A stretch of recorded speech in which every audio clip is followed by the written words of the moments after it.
Saudara, yang dibutuhkan sekarang ini sekolah yang bukan hanya memenuhi pikiran siswa dengan ilmu pengetahuan, sains, dan nilai-nilai akademis.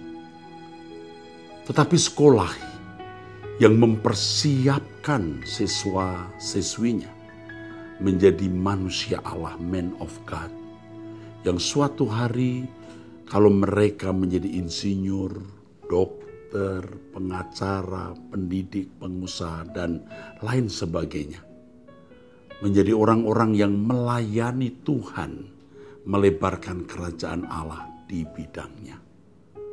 Dibutuhkan sekolah yang mempersiapkan siswa-siswinya menjadi manusia yang bisa dipercayai Tuhan untuk melanjutkan karya Kristus di dunia ini sebelum dunia ini berakhir. Ekumene Christian High School menjawab.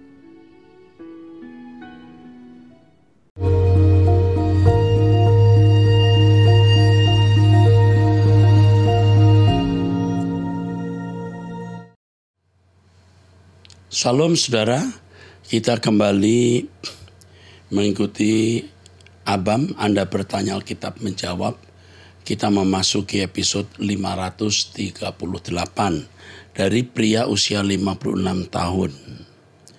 Salam, saya anggota gereja Kemah Injili Indonesia. Beberapa minggu terakhir ini saya mencari artikel tentang keselamatan untuk menjawab pertanyaan saya. Apakah orang yang mengaku Kristen tapi hidupnya tetap melakukan dosa seperti tidak masuk gereja, mabuk-mabukan, berzina, judi, sampai akhirnya hidupnya meninggal, apakah tetap diselamatkan masuk surga? Di dalam Alkitab, firman Tuhan mengatakan setiap orang dihakimi menurut perbuatannya.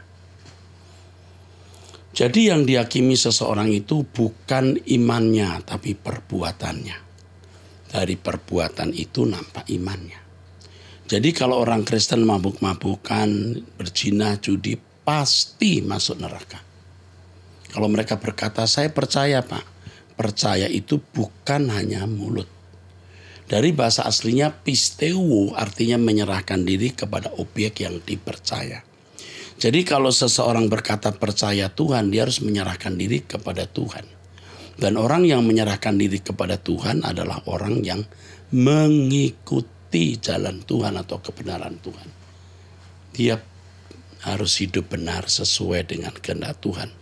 Tepatnya kalau orang berkata percaya Yesus, dia harus hidup seperti Yesus. Kalau tidak berarti dia tidak percaya. Itu jawaban saya. Sudah jelas ya? Oke. Dari wanita usia 57 tahun. Salam Pak Eras, saya mempunyai anak berkebutuhan khusus dan mempunyai penyakit epilepsi. Saat ini anak kami tidak bisa kami kontrol karena anak kami tidak diperbolehkan bergaul dengan orang. Pamannya overprotect. Semua tidak boleh. Sedang saya tidak bisa berbicara. Kalau saya berbicara atau membela anak kami, saya pun dimarah. Kami sebagai suami istri tidak bisa berkomunikasi dengan baik karena suami hanya mau berbicara sama saya kalau penting. Dia lebih suka diam dan nonton. Kalau saya berbicara yang santai tidak mau melayani. Suami saya selalu merasa ada beban di hati dan tidak pernah mau berbagi.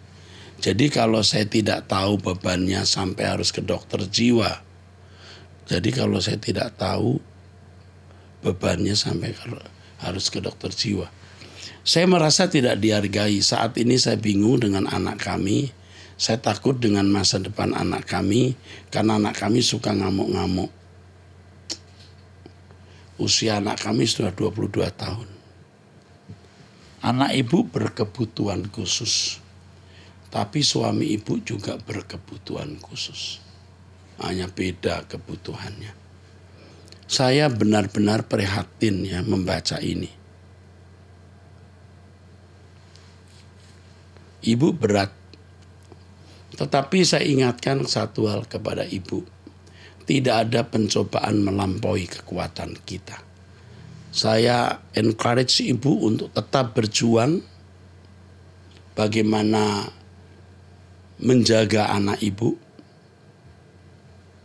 Dan ibu tetap memandang Tuhan untuk memberi pertolongan. Kesulitan ibu ini pasti ada ujungnya, pasti ada akhirnya. Dan akhirnya saya hanya mau berdoa. Kiranya Elohim Yahweh, Allah dan Bapa Tuhan kami Yesus Kristus menolong anak ini, ibu ini, keluarga ibu ini.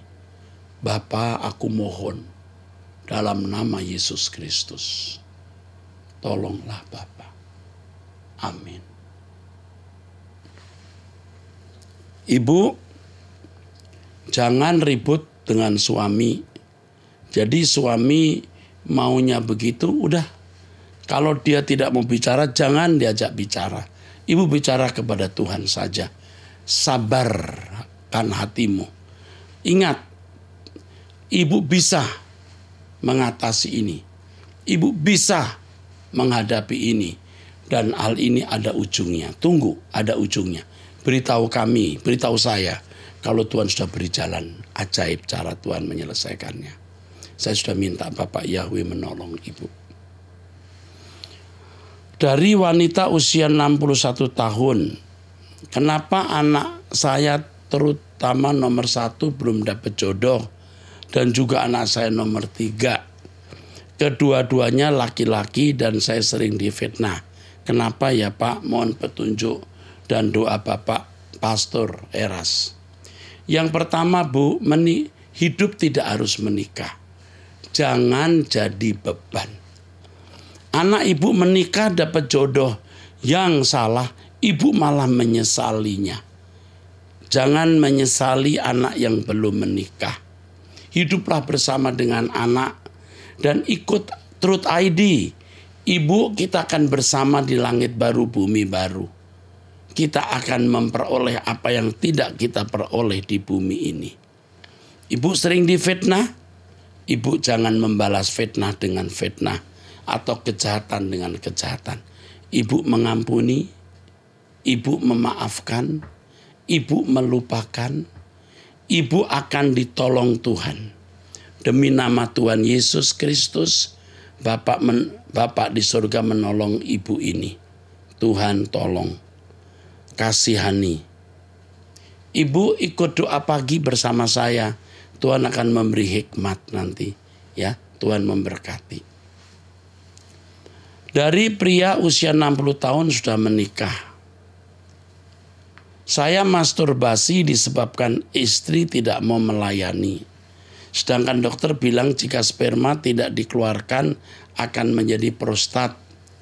Dan saat ini saya sudah mengarah sakit prostat. Oleh sebab itu sperma harus dikeluarkan. Jadi saya masturbasi. Tujuannya agar tidak menjadi penyakit prostat. Untuk merangsang agar saya bisa ereksi. Tentu harus nonton film porno. Usia Bapak 60 tahun, usia saya lebih dari Bapak. Oke, saya memahami hal ini. Kalau kita memikirkan perkara-perkara yang di atas, kita tidak akan sempat memikirkan hal-hal porno, kebutuhan masturbasi. Kita bisa mengkompensasikan untuk mencari perkara-perkara yang di atas. Jangan kita takut kena prostat. Makan yang baik, ya, tomat dan lain-lain untuk bisa mengatasi masalah prostat. Jangan beralasan istri tidak melayani, lalu kita nonton film porno supaya bisa ereksi lalu melakukan masturbasi. Pikiran itu kotor. Ya. Kita sudah harus bersiap-siap pulang ke surga. Ya. Nah, saya teruskan. Jadi saya tidak punya maksud untuk masturbasi. Jika istri mau mengerti permasalahan penyakit prostat saya. Mohon petunjuk. Pak, jawaban saya sudah jelas. Yuk kita pikirkan perkara-perkara yang di atas, bukan yang di bumi. Bapak akan tahu betapa menjijikkan film porno itu kalau Bapak mau mengubah cara berpikir Bapak. Tidak terarah pada keinginan kedagingan yang membawa kita kepada dosa. Saya tahu ini berat. Tapi saya kasih satu lagu supaya Bapak bisa diberkati. Sekalipun dagingku dan hatiku habis lenyap, gunung batuku dan bagianku tetaplah Allah selama-lamanya. Saya mengerti hal itu, bukan saya tidak mengerti. Saya pernah berpikir, lebih baik saya sakit prostat daripada saya berbuat dosa kepada Tuhan. Tapi jelas Tuhan ternyata tidak memberi kita sakit prostat. Oke, cukup jawaban saya. Ya, direnungkan. Dari wanita usia 70 tahun, cerai meninggal. Sekarang saya sering mendapat pertanyaan dari bapak ibu usia di atas 50-60 tahun ya. Ibu-ibu usia 71 tahun. Apakah saya salah jika sudah mengampuni, lalu saya jaga jarak, hanya cukup say hi saja? Dan apakah saya salah mengingat saya tinggal dalam lingkungan orang-orang yang senang berkongres, kongkong nggak beres-beres? Bagus nih kalimatnya, berkongres. Kongko nggak beres-beres. Kongko yang tidak beres. Ya. Saya membatasi untuk tidak keluar rumah. Saya teringat nasihat dari mama mertua saya. Kalau jari-jari ada jaraknya, demikian juga jika kita berkawan dan bersaudara, harus ada jarak menghindari adanya diskusi keras atau keributan. Saya mohon pengarahan dari pastor bagaimana seharusnya sikap saya setelah mengampuni dan bersosialisasi dengan tetangga. Karena saya dianggap sombong sedangkan kalau papasan saya hai. Ibu say hello tapi dengan hati yang tidak tulus, dengan sikap mau menghindar itu akan dirasakan. Kita say hello dengan tulus juga dirasakan. Kita bisa tidak kongko, tapi bisa say hello lalu tambah. Bagaimana dengan anak yang di luar negeri atau bagaimana dengan hal ini? Ajak ngomong. 1-2 kalimat, kongko-kongko tidak. Kalau menghindari total, jelas kita akan dianggap sombong. Tetapi bukan soal kita dianggap sombong. Kita gagal memberkati orang. Jadi kalau kita bisa ada kesempatan bergaul dengan orang, bergaullah untuk memberkati orang itu. Ya, coba ibu berdoa agar menjadi berkat bagi mereka. Tuhan akan taruh beban di hati ibu untuk mereka. Beban. Bagaimana kita menjadi berkat dengan nasihat, dengan keramahan tamahan yang tulus, tapi tidak kongko. Berkongres tadi kongko-kongko yang gak beres itu ya. Kalaupun ibu di tengah-tengah mereka yang kongko-kongko, ibu bisa mewarnai dengan perkataan yang beres. Oke. Dari janda usia 54 tahun. Salam Pak Era, saya seorang janda maksudnya ya. Saya beribadah di GSKI Gajah Mada. Saya mau bertanya apa bedanya aliran Saksi Yehova dengan agama Kristen. Karena saya masih bingung. Anak saya wanita janda usia 29 tahun belum punya anak.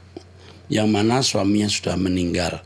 Dan sekarang mempunyai calon suami yang single usia 33 tahun. Calon suaminya beribadah di GSKI Gajah Mada juga. Karena mama dari orang tuanya aliran Saksi Yehova. Terima kasih atas pencerahannya. Oke. Yang pertama, Saksi Yehova sebenarnya adalah bagian dari agama Kristen. Tetapi ajarannya tidak sama dengan kebanyakan agama Kristen. Ada beberapa hal mengenai misalnya keilahian Yesus, mengenai surga dan neraka, ya. Ada perbedaan di situ, ya. Nah, tapi yang jadi masalah sekarang adalah Anda punya anak akan menikah dengan pria usia 33 tahun, calon suaminya beribadah di GSKI Gajah Mada. Sudah bagus. Hubungi hamba Tuhan di situ, ya. Ada Pak Daniel Apau, Pak Pendeta Santo, Pendeta Yehuda akan mengarahkan supaya menjadi pasangan yang benar dan mengerti ajaran yang benar di gereja Suara Kebenaran Injil. Adapun kalau mama dari orang tuanya aliran Saksi Yehova, itu bukan menjadi masalah. Yang penting anaknya anggota GSKI Gajah Mada dan menikah dengan anak ibu dan diberkati di GSKI Gajah Mada. Itu saja cukup. Mantap. Dari wanita usia 30 tahun karyawan swasta. Salam Pak Era, saya punya masa lalu yang kelam. Saya pernah gagal menjalin hubungan pacaran dan berakhir memiliki 1 anak. Saya sudah diselingkuhi berkali-kali dan pada akhirnya dia menghamili perempuan lain dan akhirnya laki-laki itu menikah. Saya sudah 12 tahun membesarkan anak sendiri bersama dengan keluarga saya dengan bekerja sekuat tenaga dan membiayai keluarga yang notabene sangat susah. Saya sudah bertobat dari masa lalu dan mengampuni diri sendiri dan mantan dan bersyukur kami tidak jadi menikah karena anak di masa lalu. Namun yang saya mau tanyakan, mantan selalu sengaja minta ketemu dengan anak dan sampai detik ini tidak memiliki anak perempuan dan berkali-kali merasa bersalah. Apa yang harus saya lakukan, Pak? Salahkah saya memisahkan mantan dengan anak? Mengingat dia sama sekali tidak pernah memberikan nafkah dan tidak pernah bertanggung jawab apapun. Karena saya pun tidak ada hubungan, saya tidak mau hutang budi dengan dia. Apakah salah kalau dia mau memberi uang untuk pendidikan anak saya? Yang pertama, dijauhi kamu menikah dengan pria yang menurut saya kejam dan tega seperti ini. Ya, dia berkali-kali berselingkuh pada waktu pacaran dan menghamili kamu lalu menikah dengan orang lain. Sementara dengan kamu dia sudah punya anak. Dia jahat. Ya, kecuali dia bertobat. Bertobat pun belum tentu cepat menjadi baik. Kalau dia mengatakan menyesali masa lalu, jangan mudah percaya. Jangan mudah percaya. Lebih baik kamu tetap hidup seperti hari ini dan Tuhan akan memberikan kamu jodoh atau teman hidup yang baik. Asal kamu tetap bersama dengan saya, doa tiap pagi, mencari Tuhan, hidup dalam kebenaran dan kesucian. Adapun niat dia untuk bertemu dengan anak ya harus dibatasi.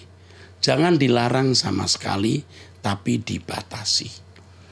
Kamu coba untuk tidak memberi peluang dulu. Lalu kamu lihat reaksi dia.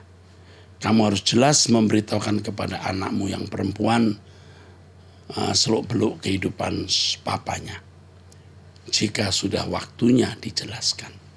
Sejauh mungkin dijauhkan anak perempuan itu dari bapaknya. Kalau suatu saat dia memberi uang, kamu harus mengatakan tidak. Tapi kalau dia masih memaksa, kamu harus mengatakan bahwa ini tidak ada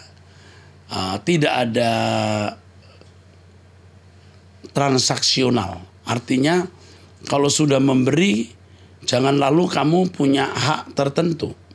Harus memberi tanpa ada niat, maksud, dan sandera jaminan apapun. Tidak ada tuntutan maksud saya. Coba menolak dan kalau dia memaksa, beritahu pemberian ini tidak ada tuntutan. Tuhan menyertai kamu, Tuhan akan memberikan kamu teman hidup jodoh yang pantas, yang membahagiakan kamu dan anakmu dan keluargamu selama kamu mencari Tuhan. Makanya kamu harus mencari Tuhan dengan sungguh-sungguh. Oke. Sekarang dari wanita usia 39 di Manado, sudah menikah. Ada banyak hal yang ingin saya tanyakan, Pak, karena kisah hidup saya dari kecil banyak mengalami kepahitan, penolakan, tidak dianggap dan direndahkan baik dari keluarga maupun orang-orang yang di sekeliling saya. Almarhumah mama saya dari keluarga yang susah, dan saya bertumbuh dari kehidupan yang sangat sulit. Tapi mama saya semasa hidupnya memberi teladan dalam doa dan sangat rindu mencari Tuhan lewat ibadah-ibadah. Walaupun jarak yang jauh, dia rindu mencari Tuhan. Saya hidup dengan mama, melihat kehidupan sulit yang dia jalani, tapi dia sangat baik hati, suka menolong. Tapi keadaan ekonomi kami selalu sulit dan direndahkan orang-orang. Saya juga banyak hal yang saya jalani dan alami, Pak. Saya menikah dan punya anak perempuan. 15 tahun usia pernikahan kami, belum juga memiliki rumah, dan saat ini masih tinggal di rumah orang. Pak, saya bingung. Mungkin karena suami yang kurang kreatif dalam berusaha atau bagaimana. Tapi sampai saat ini kami masih berjuang ingin memiliki rumah, tetapi sangat sulit. Saya dan anak saya setia mendengar khotbah Pak Eras setiap hari. Saya ikut doa pagi. 4 tahun anak saya pernah berkata Pak Eras adalah pendeta yang benar dan dia mengidolakan Pak Eras. Wih, hebatnya. Saya terharu. Saya mendidik dia sesuai dengan yang Bapak ajarkan dan saya bangga pada anak saya karena walaupun dia umur masih 11 tahun, tapi dia bisa saya ajak membahas firman Tuhan yang Pak Eras ajarkan. Saya usahakan setiap hari dan dia suka mendengarkannya sampai-sampai dia bercita-cita ingin masuk STT Ekumene. Tapi saya katakan tidak usah jadi pendeta. Cukup jadi pelita buat orang-orang. Dia anak yang manis dan dengar-dengaran. Saya memberi nama Tengah Sekinah Glory karena saya mau dia mengasihi Tuhan. Yang mau saya tanyakan, Pak, apakah kehidupan kami sampai saat ini masih sulit dan belum bisa memiliki rumah itu? Diluaskan Tuhan karena dulu saya memang takut punya lebih karena saya tahu saya bisa hidup salah kalau apa yang saya inginkan itu ada. Pak, saya selalu ingin melakukan setiap khotbah yang saya dengar dan memang sekarang ini saya pun tidak dianggap karena saya tidak punya apa-apa. Padahal dari dulu saya orangnya gampang berbelas kasih, menolong semampu saya bisa tolong. Dan Tuhan tahu semua yang saya lakukan, Pak. Kamu diizinkan Tuhan mengalami ini demi kebaikan kamu. Ya. Kalau kamu banyak uang belum tentu kamu bisa setia ikut doa bersama saya dan mencari kebenaran. Jangan mimpi punya rumah. Ingat kalimat ini bisa dilewati. Yang penting dari hari ke hari kamu bisa melewati. Itu cukup. Mengenai anakmu itu saya berharap nanti kalau sudah lulus SMA dia bisa dibawa ke STT Ekumene. Sebenarnya saya itu rindu ya, pengen punya tempat untuk menampung anak-anak lulus SMP yang tidak bisa sekolah. Lalu saya mau sekolahkan, tetapi harus dalam lingkungan suara kebenaran. Ya siapa tahu nanti kalau cita-cita ini tercapai, karena tentu butuh fasilitas ya. Banyak anak-anak SMP yang tidak terurus, lulus SMA sembarangan lalu rusak. Ya. Apakah saya diizinkan Tuhan terus dalam kesusahan seperti ini, Pak? Tidak selalu begini terus. Ada akhirnya nanti. Jangan lihat ke depan, yang penting bisa dilewati hari ke hari. Syukur kamu, suamimu, anakmu sehat. Banyak orang kaya tapi cacat, menderita. Kamu tidak begitu, jadi kamu bersyukur. Terima kasih Pak Eras.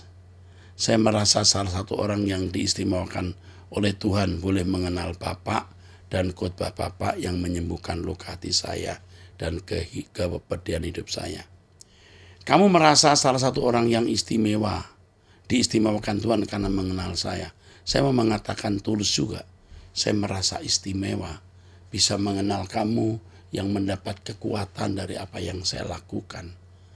Kalau kamu ada apa-apa, hubungi nomor telepon ini dan minta secara pribadi. Saya memiliki kepedulian khususnya untuk anakmu. Suatu hari dia akan jadi orang besar bagi kemuliaan Allah. Entah jadi pendeta, entah bukan jadi pendeta. Ya, anakmu dipersiapkan jadi orang hebat. Tidak harus jadi pendeta. Tapi kalau mau jadi pendeta atau guru agama Kristen, saya siap menampungnya. Tuhan memberkati. Dari wanita usia 50 tahun, ini juga dari Sulawesi Utara, sudah menikah. Salam Pak Erastus yang saya hormati dan kasihi. Saat ini saya domisili di Sulawesi Utara, Pak, Sulut. Saya suku asli di sini, suami suku Batak, dan punya anak satu laki-laki umur 15 tahun. Sebenarnya saya dulu waktu tinggal di Jakarta, sebelum pindah ke sini sering bergereja di GSKI Mall Arta Gading. Sekarang saya di sini berjemaat di gereja Protestan lokal. Tapi sudah 1 tahun sejak COVID, saya menemukan channel Truth ID dan saya setia mengikuti setiap program doa pagi wanita surgawi dan ABAM. Dan menurut saya semua pengajaran yang saya dapatkan sangat menuntun kebenaran, menguatkan dan membuka pemahaman saya untuk hidup kudus dan suci. Saat ini saya mengurus 2 orang tua lansia, yaitu kakak laki-laki papa saya yang tidak menikah umur 74 tahun dan perempuan 80 tahun istri kakaknya. Papa saya yang satu lagi karena kakak papa saya sudah meninggal dan papa mama saya juga sudah meninggal. Jujur Pak, dulu saya bekerja di Jakarta sebagai karyawan swasta dengan gaji lumayan. Suami tidak bekerja, akhirnya tahun 2018 ada masalah besar yang kami hadapi. Saat itu kondisinya suami di sini, saya di Jakarta. Suami saya berselingkuh, tapi saya berdoa dan mengambil keputusan berhenti kerja dan pulang ke sini dan memperbaiki rumah tangga bersama suami. Dan saat ini penghasilan saya dan suami hanya dari berjualan makanan saja. Dan kurang Pak, saya masih dapat bantuan dari adik saya untuk menghidupi kehidupan kami. Terkadang Bapak Era sering menasihati umat via ABAM untuk diam jika menghadapi masalah. Sering saya terapkan jika dalam rumah tangga saya ribut dengan suami dan anak saya Pak. Tapi terkadang saya lemah Pak. Saya suka terpancing emosi, ribut dengan suami dan anak saya dan membuat mental saya lemah. Padahal Bapak sering mengajarkan agar kita menunjukkan kasih dan teladan di tengah keluarga agar mereka bisa berubah. Pertanyaan saya, bagaimana melatih sabar? Terkadang menghadapi suami yang belum dewasa, contohnya kalau menghadapi masalah dalam usaha dan rumah tangga, bukan cari solusi tapi mencari siapa yang salah. Sabar itu dibangun lewat pergumulan batin. Kita yang bisa membuat diri kita sabar, bukan orang lain, bahkan bukan Tuhan. Tuhan menuntun kita lewat Roh Kudus, tetapi keputusan akhir apakah kita meledakkan marah kita atau kita meledakkan di dalam dan kita membawanya membawanya kepada Tuhan, itu tergantung kita. Belajar meledakkan marah di sini lalu menaruhnya di kaki Tuhan. Itu cara bersabar yang benar. Jadi jangan nunggu Tuhan memberikan hati yang sabar. Enggak, kita yang harus membuat hati kita menjadi sabar. Bagaimana melatih agar anak rajin dan patuh dalam segala hal? Anak saya pintar, juara 1 terus di sekolah, sering dapat beasiswa tapi ada sedikit sifatnya leneh atau bahasanya pandang enteng. Saya takut dia menjadi anak yang sombong, Pak. Ibu minta hikmat Tuhan bagaimana menempatkan sikap dan kata untuk anak ibu. Roh Kudus pasti pimpin ibu untuk itu. Ya. Berikutnya, mohon dukungan doa dari Bapak rohaniku agar saya diberi kekuatan Pak, karena jujur saya terkadang merasa sendiri. Kamu tidak sendiri, banyak orang menderita seperti kamu, ya. Kamu wanita yang sudah tabah, kokoh. Disakiti, kamu kokoh, cuman kamu masih suka menyimpan. Itu yang tidak boleh. Lepaskan. Nah, salah satu cara untuk menjadi kuat adalah kita fokus ke kehidupan yang akan datang. Dunia ini sementara. Kita selesaikan apa yang menjadi tanggung jawab kita. Yang penting bisa dilewati dari hari ke hari. Dan kita menancapkan harapan kita hanya di langit baru, bumi baru. Itu yang saya lakukan. Dan ini memberi kekuatan. Sampai jumpa di episode yang akan datang. Tuhan memberkati.